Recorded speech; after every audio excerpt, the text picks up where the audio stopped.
Chapter number 2, basic accounting terms, page number 10, question number 16. Voucher.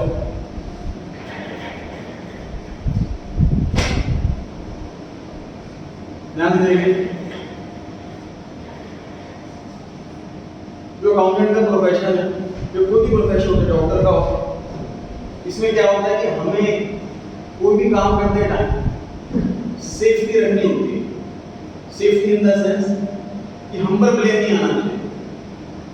मैं किसी company का accounts check कर रहा हूँ और मैं साइन करके देता हूँ कि अकाउंट्स ठीक है, और बाद में अकाउंट्स में गड़बड़ निकल जाए तो मेरी डिग्री पे बात आ सकती है। इसलिए हम अकाउंटेंट क्या करते हैं, सेफ्टी लेकर के चलते हैं। ये वो सेफ्टी है, जैसे कि मान लीजिए मैं किसी कंपनी में गया और उन्होंने 50 लाख रुपये निकाल रखा है, कहते नहीं मशीन खरीदी है इस नाम से। हमने कहा कौन सी मशीन खरीदी दिखाओ, कहते सर फेक 50 लाख रुपये पर्सनल काम के लिए निकाल लेते पैसे, मैंने मशीन के नाम से निकाले, बॉस मुझे ये क्या है। और सपोज मेरे नोट में है, वो मेरा फ्रेंड है, या मैंने पैसे रिश्वत दे रखे फॉर एग्जाम्पल उससे, और मुझे अकाउंट साइन करना है, तो मैं उसको ये कहूँगा कि भाई 50 लाख रुपए की मशीनरी का ना कहीं से फेक बिल बनवा करके ले आओ, 10-20 हज़ार रुपये दे करके कोई फेक बिल बना करके ले आओ और वो लगा दो यहाँ पर फाइल। उसके बाद उनकी रिपोर्ट साइन कर दूँगा। उससे फायदा क्या होगा सर, कभी भी अकाउंट चेक होते हैं कंपनी के तो उसमें मेरे पे बिल नहीं आया, मैं तो कहूँगा मैंने बिल देखा था, बिल था, इसे मैंने साइन कर दी। अब गवर्नमेंट ऑफिसर कहता है कि बिल तो फेक है, तो वो कहता नहीं मेरे को चेक करना मेरा काम नहीं, बिल होने चाहिए हर चीज के, ये चेक करना मेरा काम। फेक बिल है, रियल में मशीन आई कि नहीं आई, इतना चेक करना मेरा काम नहीं। अकाउंटेंट नहीं हर फैक्ट्री में जाएगा, हर ब्रांच में जाएगा चेक करने के लिए मशीन रखी है कि नहीं रखी। ये ड्यूटी हम अकाउंटेंट की नहीं है। हर चीज जेन्युइन ट्रांजैक्शन होनी चाहिए, हर चीज का प्रूफ होना चाहिए, कागज होना चाहिए। ये वो कागज है voucher. Voucher is an evidence for an accountant, कागजी सबूत। बॉस कहता है 30 लाख की सेल होगी, रिकॉर्ड कर लो, मैं कहूँगा सर 3 करोड़ की भी रिकॉर्ड कर लूँगा, आप बस मुझे बिल ला करके दे दो। बिना बिल के रिकॉर्ड नहीं करो, बिना बिल के रिकॉर्ड कर लिया और बाद में कोई चेकिंग होती है तो फिर मेरे को ब्लेम आ जाता है। एक बार तो सोचो, बॉस खुद भी बैठ सकता है, मेरी किसी अकाउंट लिख दी गलती से, मुझे क्या पता, समझ आ रही है बात। एक बार बहुत कॉर्पोरेट वगैरह अपनी मूवीज वगैरह में देखते हैं तो कई बार कंपनी के ओनर्स ने फ्रॉड कर रखा होता है और सारे फंस चुके होते हैं वो लोग। उस टाइम क्या करते हैं कि एक पर्सन को बोल देते हैं कि भैया सारा ब्लेम तो अपने सर पर ले ले कि तेरी मिस्टेक हुई है, तो बदले में कॉम्पनसेशन तुझे 2 रुपये दे देंगे ना, सारा ब्लेम तो अपने पर ले, ताकि हम लोग सेफली रह जाए। वो चीज़ नहीं होनी चाहिए, हमें सेफली लेके चलना है। तो वाउचर है सर कागजी सबूत, डॉक्यूमेंट्री एविडेंस। पढ़ते इसके बारे में, an evidence of transaction having taken place. Voucher is of 2 types. तो क्या लिखना है पर ट्रांजैक्शन हैविंग टेकन प्लेस का मतलब जो ट्रांजैक्शन ऑलरेडी हो चुकी है sir, accounts is past. Accountant का काम फ्यूचर का एस्टिमेट करना नहीं, पास्ट में जो ट्रांजैक्शन जो लेन देन हो चुका है हमें उसको रिकॉर्ड करना, ये काम है हमारा। जो ट्रांजैक्शन हो चुकी है उसका कागज और वो रिकॉर्ड करना होगा। 2 टाइप के लिखे हैं सर, सोर्स वाउचर और एक अकाउंटिंग वाउचर। चैप्टर नंबर 7 है, हालांकि इस वर्ड पर, इस एक वर्ड पर पूरा चैप्टर बना हुआ है, चैप्टर नंबर 7। वहां पढ़ेंगे बहुत डिटेल में, लेकिन मैं यहाँ पर लिमिटेड बता रहा हूँ।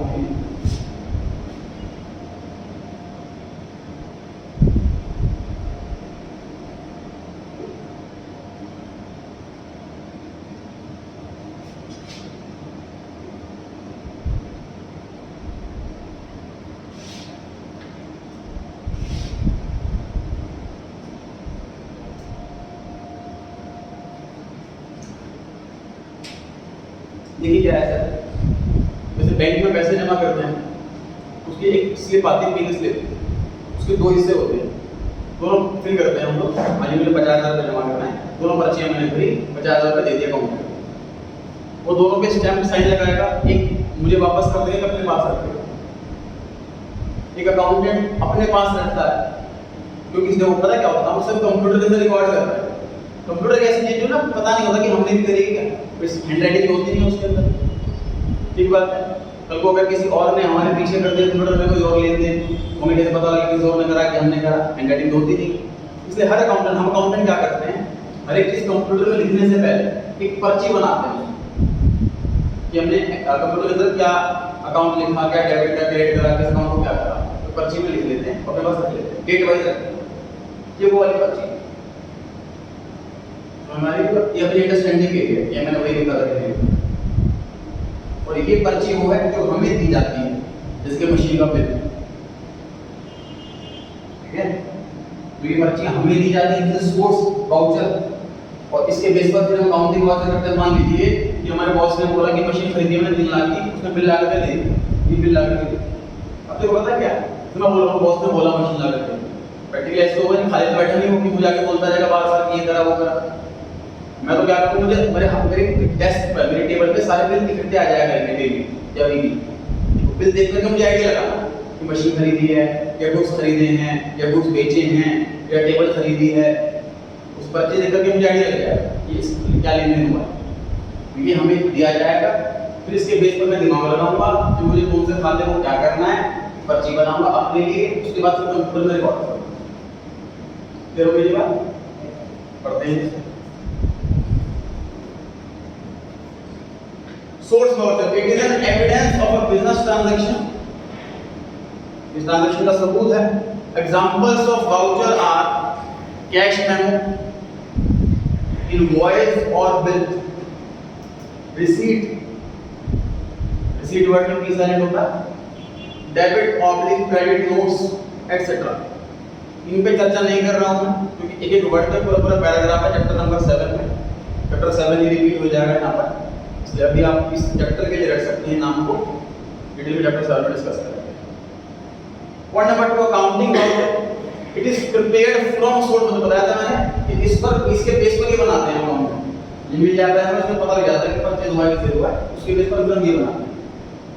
ये लिखा हुआ है, it is prepared, accounting voucher is prepared from source voucher showing account और हेड, कौन सा डेबिट हुआ, कौन सा क्रेडिट हुआ, क्या करना क्या नहीं करना, इसमें लिखा होता है।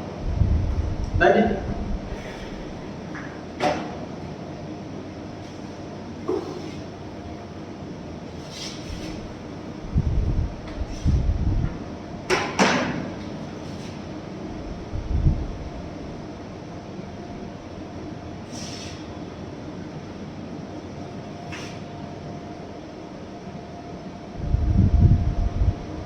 टॉपिक इजी है, इंटरेस्टिंग है, चैप्टर क्लियर होगा ये भी। इस टॉपिक में बताया जा रहा है कि सर डिस्काउंट 2 टाइप के होते हैं।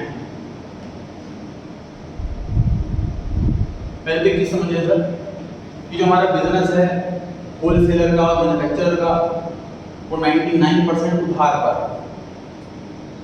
कुछ बता चुका हूँ मैं पहले, बाकी रिवाइज करवाता हूँ नहीं पता हो। सर मैन्युफैक्चरर सामान उधार बेचता है होलसेलर को, होलसेलर सामान उधार बेचता है रिटेलर को, रिटेलर फिर डायरेक्टली बेचता है कस्टमर। कंप्लीट कर लेता हूँ, उसके बाद आगे मैन्युफैक्चरर उधार सामान बेचता है होलसेलर को, होलसेलर बेचता है रिटेलर को, फिर रिटेलर बेचता है कस्टमर। ये इसको बेचता है बल्क में, थोड़ा ट्रक भर करके सामान आया, होलसेल रिटेलर को बेचेगा थोड़ी थोड़ी क्वांटिटी, सपोज एक पेटी, होलसेलर कस्टमर को बेचता है सिंगल पीस। अच्छा, अब होता क्या बिजनेस साइकिल के अंदर, क्योंकि ये सिंगल पीस बेच रहा है, उसकी सारी सेल कैश की सेल होती है। जब हम जो रोड पर देखते हैं जितनी दुकानें खुली होती हैं, तो सारी रिटेल शॉप्स, हम पेन लेकर के आते हैं, शूज लेकर के आते हैं, वो इंटरनेट पैसे लेते हैं, ये रिटेल वाली शॉप है, इसकी पेमेंट कैश की होती है।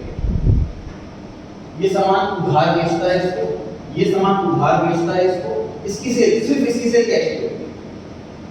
तो जैसे इसका सामान बिक जाता है, इसके पास पैसे आ जाते हैं, ये अपना उधार चुकाता और फिर अपना उधार चुकाता। राइट सर, एक रिटेलर बहुत छोटा दुकानदार होता है, उसकी आमदनी मंथली लगभग 50,000 से 1-1.5 लाख के बीच होती है। वो एक फुल टाइम अकाउंटेंट अफोर्ड नहीं कर सकता। तो प्रैक्टिकली अगर हम अकाउंटेंट की जॉब कर रहे होंगे तो या तो मैन्युफैक्चरर के यहाँ कर रहे होंगे या फिर कर रहे होंगे होलसेलर, ये लड़के नहीं कर रहे। ठीक, तो इन दोनों की जो भी परचेज सेल होती है वो 99.99% केस में उधार की होती है। ठीक, अब ऐसे में क्या होता है सर, बिजनेस में शुरू सारा खेल ना प्रॉफिट पैसे का। मान लीजिए मुझे पता है कि इस चीज के रेट बढ़ने वाले हैं, तो मैं तो क्या करूँगा, मैं पूरा गोदाम भर के सब सामान अभी खरीद लूंगा ताकि जब रेट महंगा हो जाए तो महंगा बेचूंगा। लेकिन पैसे की शॉर्टेज होती है, उधार की एक लिमिट तक ही मिलता है, एक लिमिट तक ही उधार मिलता है, 1 करोड़ रुपए उधार मिल जाए। तो हर दुकानदार ये चाहता है कि मेरे कस्टमर से ना पैसा फटाफट से वापस आ जाए। फटाफट से वापस क्यों आ जाए? क्योंकि उसको और सामान भरना है अपने गोदाम में, उधार कम मिल पा रहा है और उधार लेना है, उसकी पेमेंट करेंगे पिछले बिल की तो नया बिल का उधार मिलेगा। तीसरी बात रिस्क रहता है, उधार भेज दिया कस्टमर को, माल खराब हो गया, ये भाग गया पैसे लेके, किसी का माल नहीं बिका, मेरे पैसे कहाँ से देगा, पैसे मारना ले, टेंशन सी होती है उधार भेजना। ठीक, तो हर दुकानदार अट्रैक्ट करता है कस्टमर को, कोशिश करता है कि पैसे जल्दी से जल्दी मिल जाए। तो कस्टमर को बोलेगा भैया पैसे एंड देने पड़ेंगे तभी सामान बेचूंगा, फिर तो सामान दे कोई देगा ही नहीं, कोई मेरी कोई सामान खरीदेगा नहीं मेरे से। समझ आ रही है बात? तो ऐसे में दुकानदार क्या करता है, ऑफर्स रखता है क्या कि भैया ये मार्कर जो है 10 रुपए का आपको उधार में 3 महीने का दे सकता हूँ, लेकिन आप अभी पेमेंट कर दोगे तो 10% का डिस्काउंट, पेमेंट अभी कर दोगे रेंटमेंट फॉर्म मिल जाएगा। ये एक ऑफर दे दिया, उससे क्या होगा कि मैं 100 लोगों को सामान बेच रहा हूँ, कम से कम 15-20 लोगों को पैसे देंगे, पूरा डिस्काउंट दे दूंगा, थोड़ा नुकसान हो जाएगा डिस्काउंट में, लेकिन जितना नुकसान होगा उससे ज्यादा मैं प्रॉफिट कमा लूंगा उस पैसे।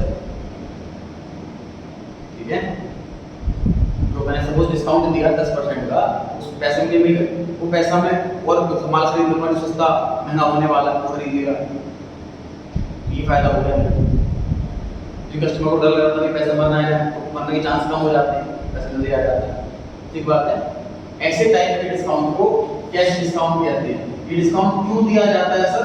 अर्ली पेमेंट की वजह से दिया जाता है। जल्दी पैसे दे दोगे तो डिस्काउंट मिल जाएगा, इससे प्रॉफिट कम हो गया, प्रॉफिट कम हो गया। डिस्काउंट मतलब प्रॉफिट कम होता है, डिस्काउंट से प्रॉफिट कम होता है, लेकिन क्या इसका मतलब है कि डिस्काउंट ना दे कोई दुकानदार? सिर्फ तो चाहेगा कि मेरा प्रॉफिट कम हो, लेकिन कोई क्यों चाहेगा कि मेरी सेल कम हो? क्यों दुकानों में शोरूम में लगा होता है 50% of, by one get one, क्यों लगा होता है? नुकसान क्यों हो रहा है? नुकसान से ज्यादा प्रॉफिट हो रहा है। मैंने स्टडी क्लास में पढ़ा क्या, नुकसान से ज्यादा प्रॉफिट हो रहा है क्योंकि सेल बढ़ रही है। आईफोन अगर ईएमआई पे बेचना बंद कर दे फोन, तो उसकी सिर्फ 10% भी नहीं रहेगी। अगर उसके डेली के 1 लाख फोन बिक रहे हैं तो डेली के 5000 फोन भी नहीं बिकेंगे अगर वो ईएमआई पे बेचना बंद कर दे। तो कंपनी को नुकसान नहीं हो रहा सर, 70,000 का फोन 7 महीने में पैसे आ रहे हैं, अभी एंड्रॉइड आ जाएंगे तो फायदा होगा। कंपनी चाहती है कि सेल बढ़नी चाहिए। ठीक है, क्या चीज देखो, हर चीज में प्रॉफिट तो पता है क्या होता है। मैनेजमेंट वर्ड का मीनिंग क्या होता है कि हमें नुकसान और फायदे को मैनेज करना। अगर कोई एक चीज इसमें सिर्फ फायदे ही फायदे हो, नुकसान हो ही ना, उस पर चैप्टर कभी बनेगा नहीं। सिंपल सी बात करो, उस पर डिस्कशन क्यों होगा? ये किसी चीज में सिर्फ नुकसान ही नुकसान है, उसके लिए कभी टॉपिक नहीं बनेगा कोई। सिंपल सी बात मत करो, जिसमें फायदे नुकसान दोनों हैं हमेशा डिस्कशन उसी पे होगा। ये हमारी मैनेजमेंट है कि हमें ज्यादा फायदे उठा पाएं, कम नुकसान। कस्टमर को मैं डिस्काउंट दे रहा हूँ, सर नुकसान हो रहा है, पैसे कम आ रहे हैं, लेकिन ये मेरे दिमाग है, मेरा मैनेजमेंट है कि मेरा नुकसान कम हो और जो है फायदा ज्यादा हो, प्रॉफिट ज्यादा होना चाहिए, नुकसान कम होना चाहिए, ऐसे मुझे कैलकुलेशन लगानी है। For example sir water park जाते हैं, मान लीजिए 1000 रुपये की टिकट है वाटर पार्क, तो वाटर पार्क वाले क्या ऑफर करके चलते हैं कि आप 2000 रुपये दो, आपका एनुअल मेंबरशिप बन जाए, साल में 4 बार आओ, 5 बार, 1000 रुपये में सर 1 बार, 2000 में 4 बार, नुकसान नहीं हो रहा वाटर पार्क, नुकसान नहीं हो रहा, बहुत फायदा हो रहा। क्योंकि एक वाटर पार्क में एक बार से 2 लाख मिल जाएगा, मैक्सिमम 2 बार लाया जाएगा, ठीक है नहीं? समझ आ रही है बात? तो कैलकुलेशन सारी की सारी होती है कि नुकसान ज्यादा होगा कि प्रॉफिट ज्यादा होगा, मैं लिख रहा प्रॉफिट ज्यादा होगा। ठीक है, क्या डिस्काउंट क्या सीखा सर हमने? जो अर्ली पेमेंट पे डिस्काउंट मिले उसे उसे कैश डिस्काउंट कहते हैं। अच्छा, वर्ड इसमें कैश लिखा हुआ है, इसका मतलब ये नहीं है कि पेमेंट कैश में मिलेगी तो भी डिस्काउंट मिलेगा। सामने वाला अगर मुझे बैंक अकाउंट में ट्रांसफर कर रहा है या पेटीएम कर रहा है या चेक दे रहा है तो भी डिस्काउंट मिलेगा। ठीक बात है, एक बात। दूसरी बात, सर इसका मतलब ये नहीं कि हैंड टू हैंड पैसे पे डिस्काउंट है। क्या मतलब? हम स्कीम चला सकते हैं। स्कीम कैसे कि एक सामान ले जाओ मेरे से 3 महीने की उधारी है, अगर आप 2 महीने में पैसे दे दोगे 3% का डिस्काउंट, 1 महीने में पैसा दे दोगे 5% का डिस्काउंट, अभी पैसा दे दोगे 10% का डिस्काउंट। इस तरह से अलग अलग स्कीम भी चला सकते हैं। वो डिस्काउंट भी क्या डिस्काउंट हुआ क्योंकि अर्ली पेमेंट कर देना। ध्यान रखें, ये डिस्काउंट क्यों देना है, कब देना है, कितना देना है, ये कैलकुलेट करना हमारा काम नहीं है। We are the accountant of the firm, ये काम मैनेजमेंट का, ओनर का। हमें तो बताया जाएगा कि भैया 50 लाख का सामान बेचा है, 10% इसको क्या डिस्काउंट है, रिकॉर्ड करो, हम तो रिकॉर्ड करो। ये हमारी क्लास का टॉपिक नहीं है डिस्काउंट क्यों। ठीक है, ट्रेड डिस्काउंट। सर बहुत बार क्या होता है, स्टूडेंट्स भी बताते हैं कि मैं स्टेशनरी शॉप पर रजिस्टर लेने के लिए गया, रजिस्टर कितने का है, सुना जी 50 रुपए का। मगर भैया दर्जन लेना रजिस्टर, नई क्लास में आया हूँ, 5 मिनट से बनाना रजिस्टर, रजिस्टर कितने चाहिए, अब कितने का लगेगा, तो कहता 45 का लगेगा। होता है सर, जब हम क्वांटिटी में लेते हैं कोई चीज़, नॉर्मल समझो सब्जी वाले को लेते हैं, आम ले रहा हूँ या एप्पल ले रहा हूँ, 3 किलो ले लीजिए, अब बताओ क्या रेट लगेगा। ये हुआ डिस्काउंट, इसका नाम क्वांटिटी डिस्काउंट है। जो ज्यादा क्वांटिटी लेने पर मिलता है ऐसे डिस्काउंट को हम ट्रेड डिस्काउंट कहते हैं।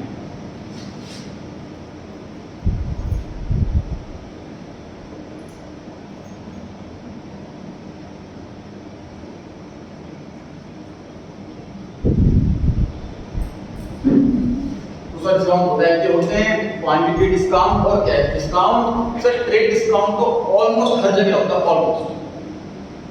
कुछ जगह नहीं भी होता, सर मैकडी के अंदर मैं बर्गर लेने जाऊंगा तो सपोज वो 40 रुपए का बर्गर देता है, मैं कहूँ जी 5 बर्गर चाहिए, कितने के लगेंगे, तो तभी 40 लगेंगे, वहाँ डिस्काउंट नहीं, ट्रेड डिस्काउंट वहाँ पर नहीं।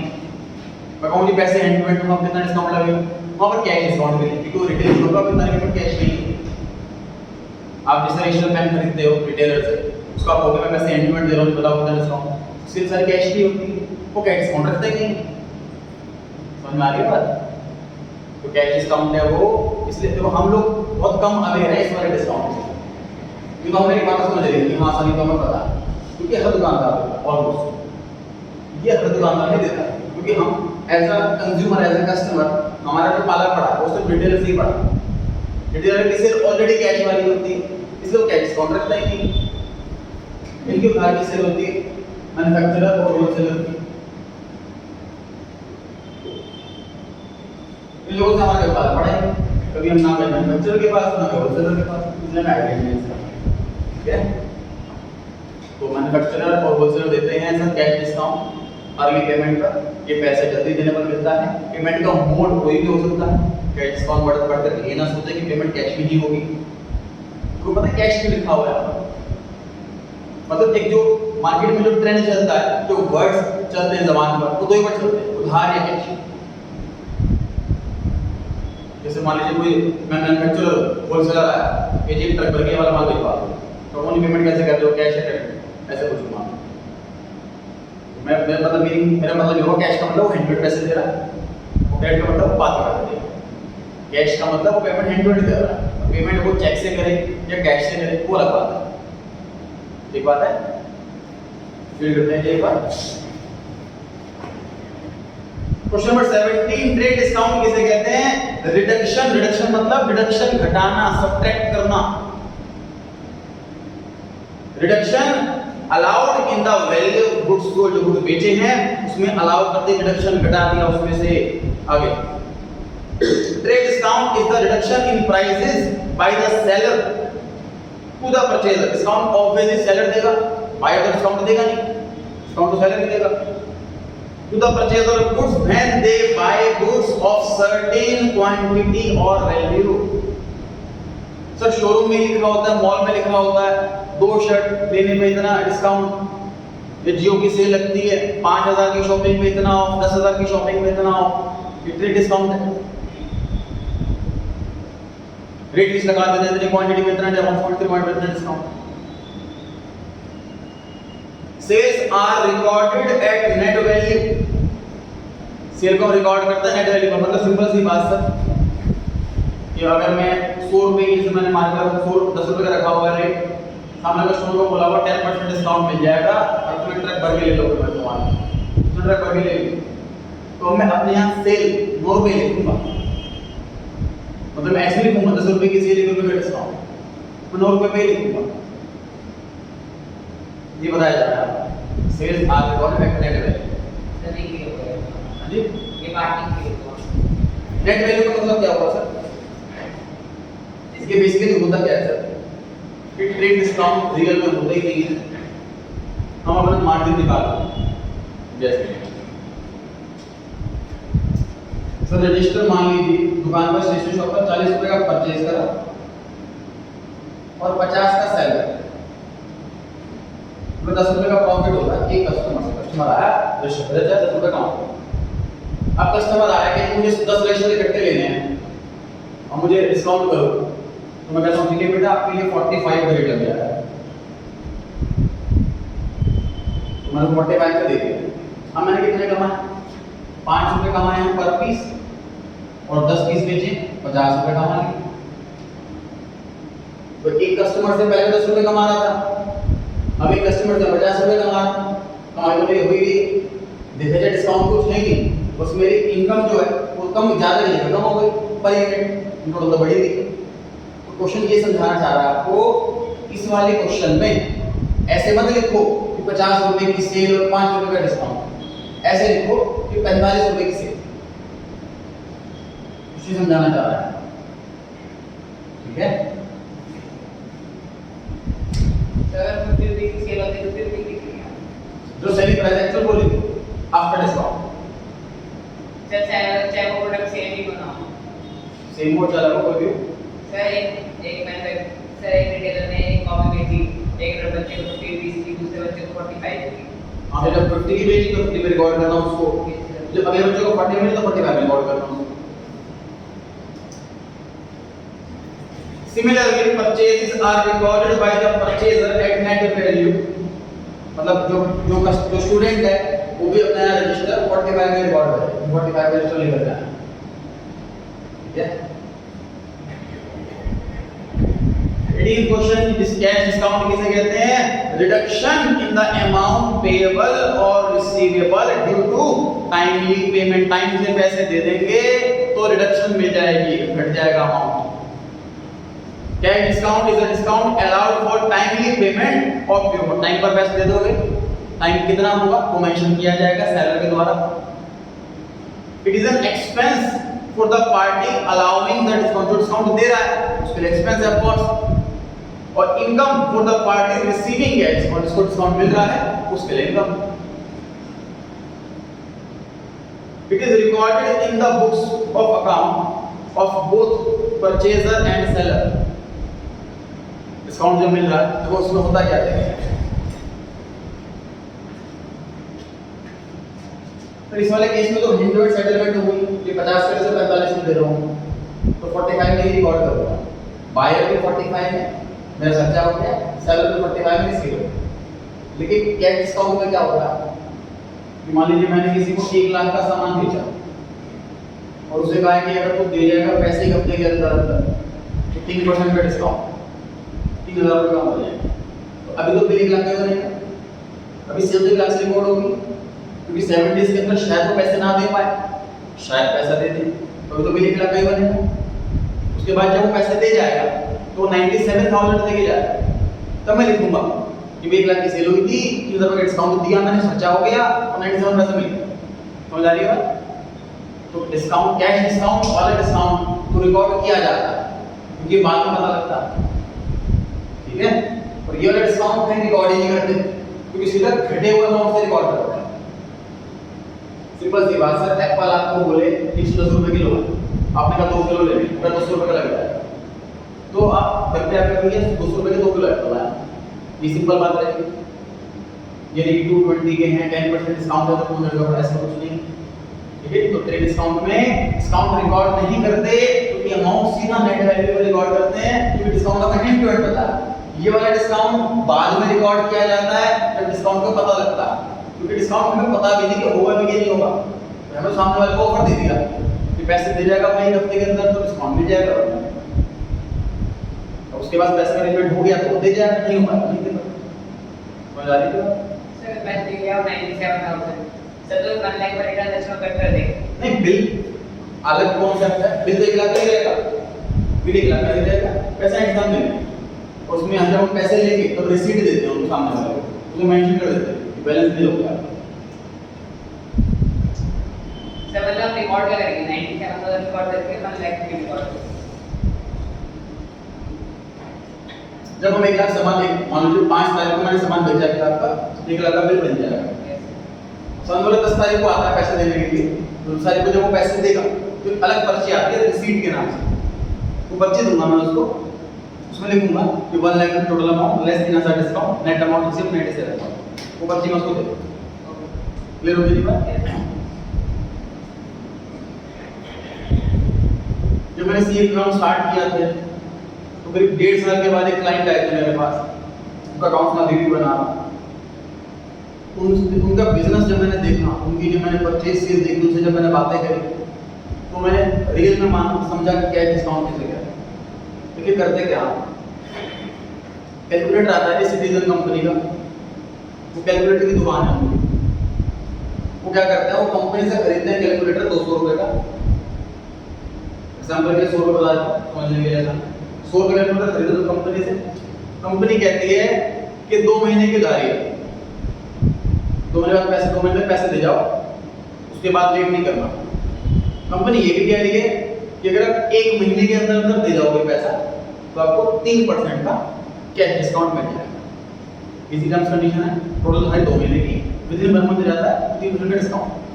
वो क्या करता है, वो हर महीने 1 तारीख को लगभग 1 करोड़ रुपए का सामान खरीद लेता है कंपनी से, अपनी दुकान पे रखता है और कॉस्ट टू कॉस्ट बेच देता है।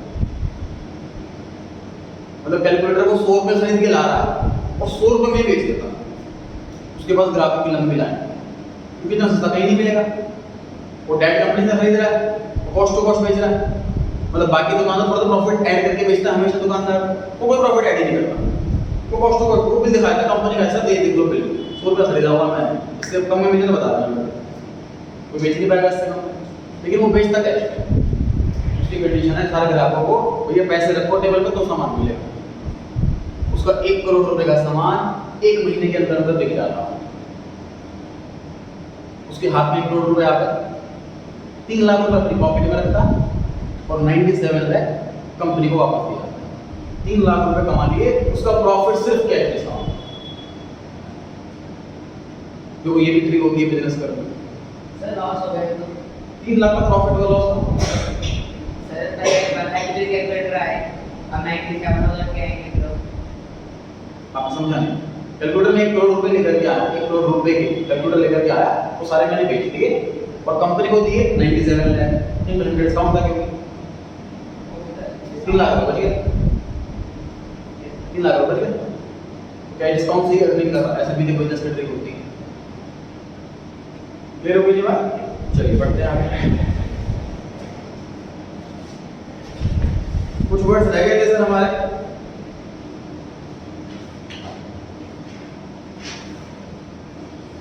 Question number 7, types of expenditure.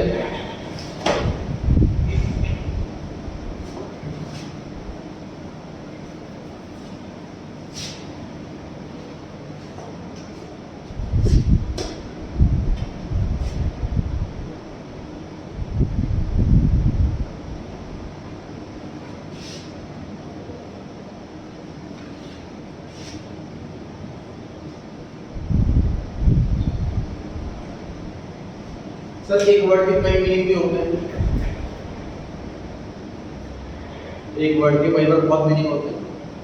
तो ये जो लिखा हुआ है कैपिटल, तो जो आपने पढ़ा है कैपिटल, ये अलग, आपने कैपिटल वर्ड का मीनिंग अभी तक पढ़ा है कि सर जो ओनर बिजनेस के अंदर पैसा लगा उसको कैपिटल कहते हैं, वो मीनिंग सही है। यहाँ पर कैपिटल जो वर्ड लिखा हुआ है ये वो वाला कैपिटल नहीं, डिफरेंट, समझेंगे क्या। इसी तरीके से सर रेवेन्यू वर्ड का मीनिंग आपने पढ़ा है सर, कंपनी की जो आमदनी होती है, इनकम होती है, जो माल बिकता है, सेल होती है, उसको रेवेन्यू कहते हैं।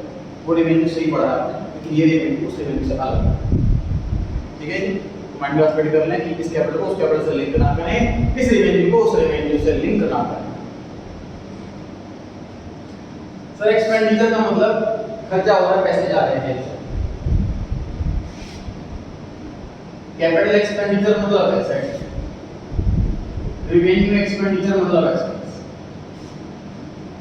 सर बाइक खरीदने में भी पैसे जाते हैं, पेट्रोल भरवाने में भी पैसे जाते हैं, लेकिन ये दोनों खर्चे अलग टाइप के। पेट्रोल भरवाने के लिए जो पैसे जाएंगे वो कुछ ही दिन में खत्म हो जाएंगे, लेकिन बाइक खरीदने के लिए जो पैसे जाएंगे वो कुछ साल तक चलेंगे। ये फर्क, ड्यूरेशन का फर्क, पैसे दोनों में जाते हैं। एक्सपेंडिचर दोनों में है।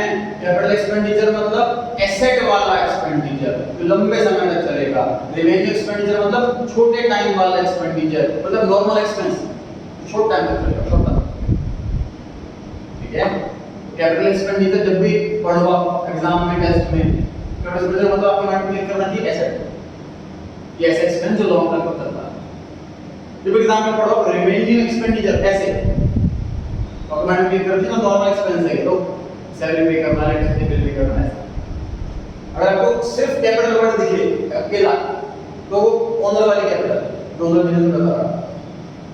कैपिटल के साथ एक्सपेंडिचर वर्ड लिखाओ तो मतलब ये एसेट वाला। आपको खाली रेवेन्यू वर्ड दिखे तो ये वो वाला सेल वाला, कितने कमाल किया, रेवेन्यू हो गया। रेवेन्यू के साथ एक्सपेंडिचर लगा हुआ दिखे तो मतलब ये खर्चे वाला। ध्यान रहेगी बात, ध्यान रहेगी बात। नंबर 7 पढ़ रहे हैं जी, capital expenditure amount spend for purchasing asset. Asset वाला खर्चा कैपिटल एक्सपेंडिचर है। आगे revenue expenditure amount spend for goods और सर्विसेज। जैसे एम्प्लॉय को सैलरी दे रहा हूं, सर्विस तो ले रहा हूं, इलेक्ट्रिसिटी बिल भर रहा हूं, सर्विस तो ले रहा हूं, माल खरीद रहा हूं, खर्चा हो गया, वो शॉर्ट टर्म का होता है, नॉर्मल एक्सपेंस। अब चाहो तो रेवेन्यू एक्सपेंडिचर को अंडरलाइन करके लिख लो नॉर्मल एक्सपेंस। रेवेन्यू एक्सपेंडिचर को अंडरलाइन करके लिख लीजिए नॉर्मल एक्सपेंस। तो ये मेरा ध्यान रहेगा, पढ़ते क्लिक करेगा कि अच्छा सर ये है उसका मीनिंग, नॉर्मल एक्सपेंस ही होगा सर।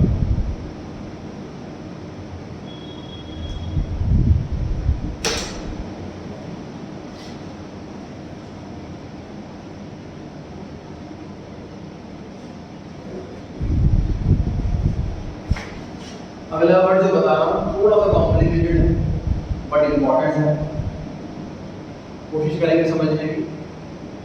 ये वर्ड में ट्राई करता हूँ हर साल, एक बार में क्लियर नहीं होगा। देखो पता है बहुत कॉन्सेप्ट्स ऐसे होते हैं, आपने शायद नोटिस करा होगा कि वाले पढ़ने में कितने अच्छे हैं आप, लेकिन कुछ टॉपिक ऐसा होता है एक बार में क्लियर नहीं करता।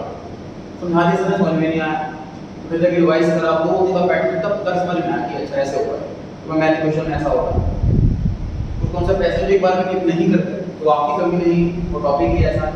लेकिन हमें टॉपिक छोड़ना नहीं होता, कभी भी डबल ट्रिपल एफर्ट लगाने उनको करने के, समझे। अब एक ऐसे एक्सपेंस की बात कर रहे हैं सब जो इनके बीच का, कैपिटल एक्सपेंडिचर भी है, वो रेवेन्यू एक्सपेंडिचर भी है, कैसे समझे।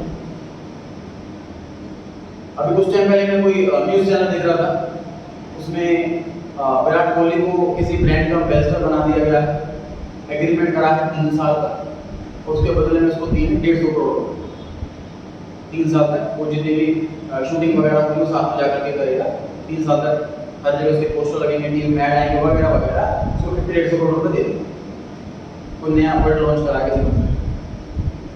ठीक, आप समझे ना। अब इस कंपनी को, इस कंपनी ने नया प्रोडक्ट लॉन्च करा तो वो कंपनी हर साल अपना इनकम कैलकुलेट करती है, प्रॉफिट कैलकुलेट करती है। अब एक साल में कितनी सेल तो नहीं हो जाएगी, ये सारा खर्चा रिकवर हो जाएगा। जैसे कभी नई बाइक लॉन्च होती है या नई कार लॉन्च होती है तो स्टार्टिंग में बहुत ऐड आता है, लोगों को नई नई चीज़ें लेकर क्रेज होता है, नई बाइक आई है, फिर नई कार आई, उसके बाद इतने ऐड नहीं आते। स्टार्टिंग में मॉडल चल जाए, जैसे मोबाइल में कोई नया लॉन्च होता है तो उसका खूब ऐड आता है, दूसरा पुराने मॉडल का ऐड नहीं आता। तो स्टार्टिंग में खर्चा कंपनी ऐड का खूब करती है, और फिर मॉडल बाई चांस चल गया वो आइटम कई साल तक सेल हो गई। तो कहना क्या चाह रहा हूँ, सुनो, कंपनी पहले साल का प्रॉफिट लॉस कैलकुलेट करने बैठेगी तो लॉस दिखेगा उसको, 150 करोड़ रुपए तो एक बंदे को दे दिए क्रिएट को, खूब खर्चा कराया है, चैनल वालों को भी देंगे, एडवर्टाइजमेंट एजेंसी को भी देंगे, साल में इतनी सेल तो होनी चाहिए, सारा खर्चा रिकवर होता है। कि हमने जो ऐड कराया है वो कंपनी को पता है कि लगभग 4 5 3 2 3 साल में तो रिकवर हो जाएगा पैसा, समझ आ रही बात? अच्छा, अब कंपनी इस खर्चे को कैसे लिखी, यहाँ कंफ्यूजन है। सारा खर्चा इकट्ठे लिख दे क्योंकि ये तो एक्सपेंस ही है, या तो एक्सपेंस एसेट तो नहीं आ रही कोई बंद करके, कैपिटल एक्सपेंडिचर तो नहीं है, तो रिवेन्यू एक्सपेंडिचर, तो ये खर्चा हमने अभी लिख दिया तो कंपनी में लॉस ही लॉस दिखेगा इसका। और जो शेयर होल्डर है, जो इन्वेस्टर है कंपनी के अंदर, उसने कंपनी के अंदर पैसा लगा रखा, उसे तो डिटेल में बात नहीं पता होगा सारी, सोचिए कंपनी घाटे में जाती है, कंपनी बेकार है, समझ आ रही बात? इस वजह से अकाउंट्स में कॉन्सेप्ट लाया गया, तीसरा इन्वेंट किया गया खर्चा।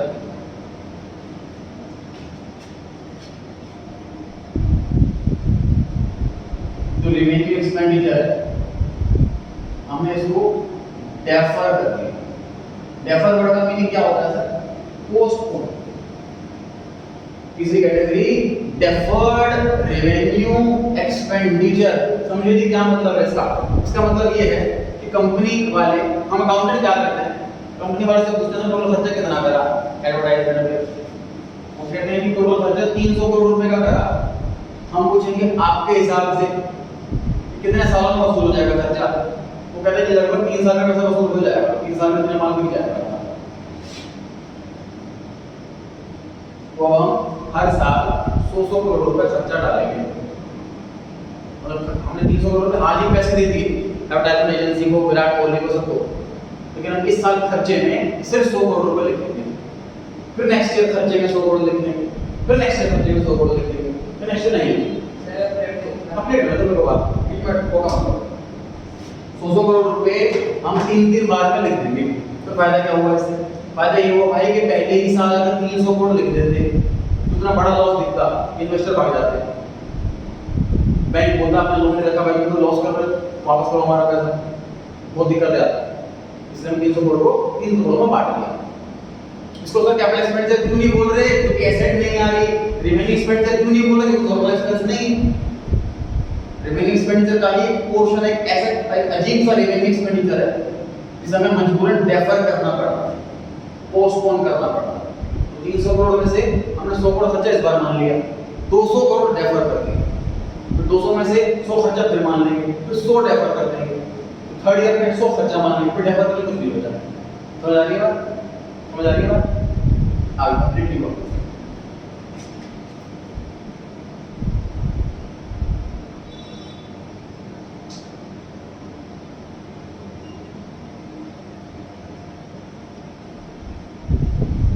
सभी बैलेंस शीट वर्ड कई बार आएगा, लगभग चैप्टर के अंदर आएगा। ये कंपनी की रिपोर्ट कार्ड है।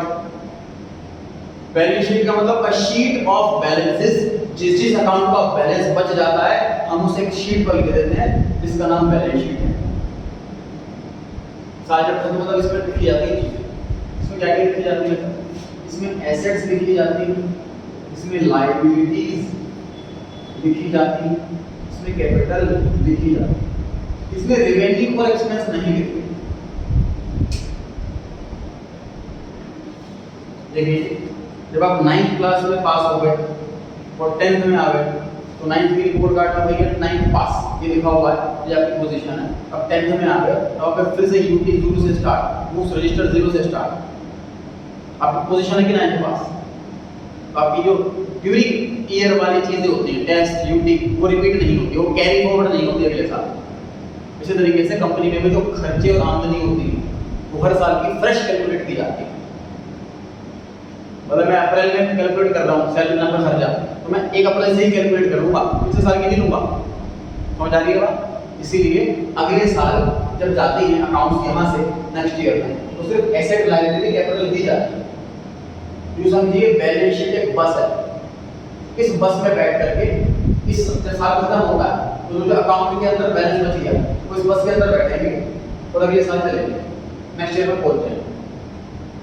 ठीक, लेकिन इस बस में बैठने की परमिशन नहीं है रेवेन्यू को, इस बस में बैठने की परमिशन नहीं है एक्सपेंस, उस साल खत्म हो जाता है, 0 हो जाता है। दूसरा एग्जांपल, कि सर एम्प्लॉय को सैलरी दी, खर्चा हुआ, वो लास्ट ईयर का खर्चा था। नेक्स्ट ईयर फ्रेश जीरो से स्टार्ट करेंगे सैलरी का खर्चा। लेकिन लास्ट ईयर बिल्डिंग खरीदी तो कभी भी वो नेक्स्ट ईयर जाएगी।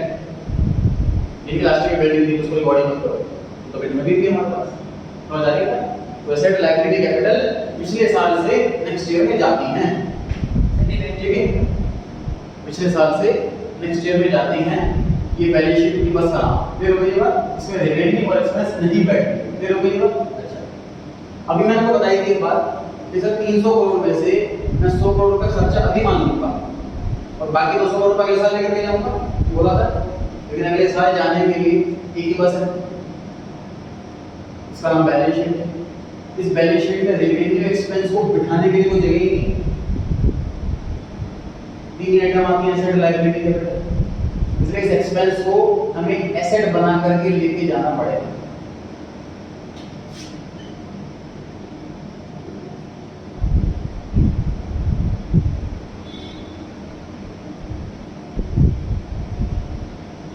ट्राई करता हूँ, थोड़े से एफर्ट आप लगाएं समझने के लिए, थोड़े से एफर्ट मैं लगाता हूँ समझाने के लिए, दोनों के एफर्ट साथ में रहेंगे तो समझ में तुरंत आ जाएगा। टोटल सर समझ लीजिए Virat Kohli advance ad agency को सबको 300 करोड़ रुपए दे दिए मैंने इस साल, और इस साल मैंने 100 करोड़ रुपए खर्चा मान लिया 300 में से, तो बाकी 200 मुझे अगले साल लेके जाना। तो एक्सपेंस को मैं लेके जा नहीं सकता अगले साल, तो इसको एसेट बनाना पड़ेगा तभी लेके जा सकता हूँ। जो मैं इसको एसेट बनाऊंगा तो उस एसेट का नाम ये है फिक्टिशियस एसेट। ऐसे वाला एक्सपेंस जो रेवेन्यू एक्सपेंडिचर है, जो डेफर्ड रेवेन्यू एक्सपेंडिचर है, और जब ये अगले साल जाता है तो फिक्टिशियस एसेट बन के जाता है, क्योंकि रेवेन्यू एक्सपेंस नहीं बैठ सकता है। अब मैं अगले साल में आ गया, मान लो नेक्स्ट ईयर में आ गया, अभी 200 करोड़ में से मैं 100 करोड़ खर्चा इस साल मान लूंगा, फिर 100 करोड़ बच गया, नेक्स्ट ईयर बैलेंस शीट में फिर से बनेगी 100 करोड़ रुपए की फिक्टिशियस है। तो नेक्स्ट ईयर तो ऊपर फिर खर्चा मान लिया, फिर एसेट बनेगी, ठीक है। फिक्टिशियस एसेट मतलब डेफर्ड रेवेन्यू एक्सपेंडिचर को ही हम नेक्स्ट ईयर लेके जाते हैं एसेट बना करके। एग्जांपल इसका हैवी एडवर्टाइजमेंट एक्सपेंडिचर, हमें लगता है कि हमने जो ऐड करा है उसका बेनिफिट हमें कई साल तक मिलेगा, उसकी परमिशन है कि हम इसको पोस्टपोन कर सकते हैं आने वाले साल। इस वर्ड पे दो वर्ड लिखे हुए हैं, हम लोग क्वेश्चन कंप्लीट करें। क्वेश्चन नंबर 7 में तीसरा वर्ड पढ़ें, डेफर्ड रेवेन्यू एक्सपेंडिचर। इसमें लिखा है कि expenses of revenue nature return of in more than 1 year, जो एक साल से ज्यादा सालों में राइट ऑफ। देखो राइट का मतलब क्या होता है? लिखना। राइट ऑफ मतलब लिखे को हटाना, मतलब जो एक्सपेंस होता है तो जब मतलब क्या होता है, जब हम एक्सपेंस कोई नया होता है उसका खाता खोलते हैं और साल के एंड में जो प्रॉफिट लॉस कैलकुलेट करना होता है, सारे खातों को हम बंद करके उस रिपोर्ट वाले खाते में भेजते हैं।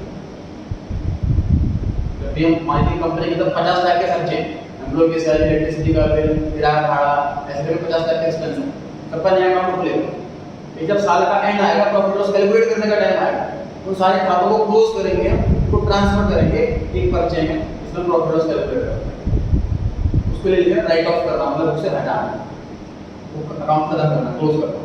तो राइट ऑफ जो होगा वो मोर देन 1 ईयर का होगा, 2 इयर्स का भी हो सकता है, 3 इयर्स का भी हो सकता है, 5 इयर्स का भी हो सकता है। आगे एग्जांपल हैवी एडवर्टाइजमेंट एक्सपेंडिचर, साथ पढ़े 6 क्वेश्चन का थर्ड पार्ट। 6 क्वेश्चन का थर्ड पार्ट लिखा है फिक्टिशियस एसेट। क्या लिखा है इसके अंदर? These assets are those assets which are neither tangible nor intangible। ना तो tangible ना intangible है। They are losses not written off in the year in which they are incurred। उसी साल में खत्म नहीं करा जिस साल हुआ था, but in more than one account, एक साल से ज्यादा ईयर में उसको खत्म करते हैं। Example, in case of firms, deferred revenue expenditure; in case of company, discount on issue of share। Discount क्या है? शेयर्स पर बड़ा एक्सपेंस होता है, पढ़ेंगे 12th क्लास में शेयर्स वाले चैप्टर के अंदर। क्वेश्चन नंबर 8 पढ़ेंगे जी, it refers to the expenditure which are revenue in nature, है तो रेवेन्यू वाला, but benefit of which is likely to be derived over a number of years, कई सालों उसका बेनिफिट मिलने वाला है। उसका आंसर क्या होगा सर? आंसर लिख लें डेफर्ड रेवेन्यू एक्सपेंडिचर। तो सुमेट आंसर लिख लीजिए। आंसर लिखा नहीं जाना उसके मैंने, इससे आपको गैस करना हो। डेफर्ड रेवेन्यू एक्सपेंडिचर हाँ जगह पूछे क्या पूछे? Sir, I want to ask. Sir, firstly, sir, why revenue was not coming in the balance sheet? Sir, expense तो आना नहीं चाहिए, revenue तो आ सकता है। रेवेन्यू कहाँ से? सर एक्सपेंस तो हो गया जब पिछले साल रेवेन्यू हो गई? सर रेवेन्यू तो वो आया ना।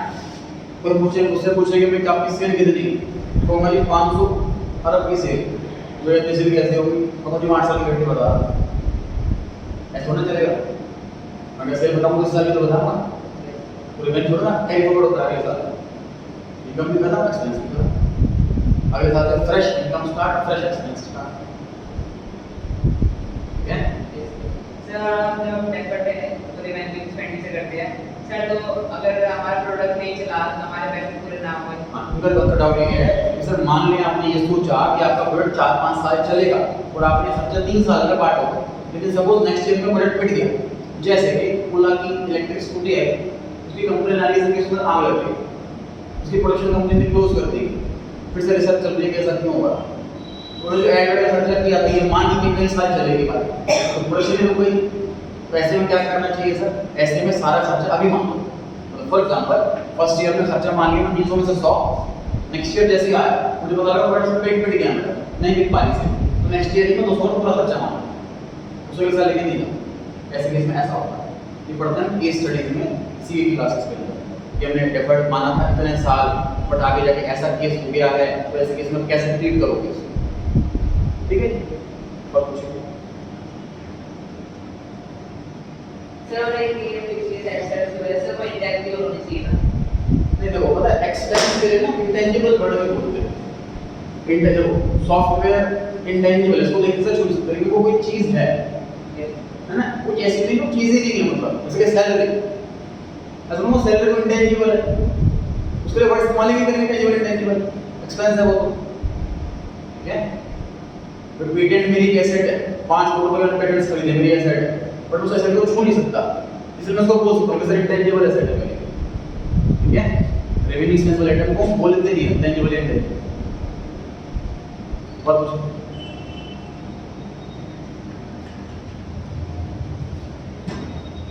कौन से वर्ड्स रह गए थे? हाँ जी 10th क्वेश्चन 9th क्वेश्चन रह गया, नहीं तो मैं करा दिया था, मुझे याद है रिलायंस किसको कभी पढ़ा था ना,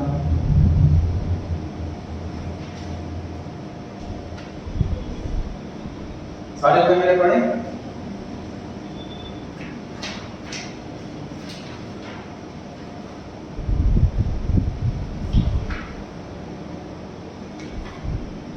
सारे हो गए?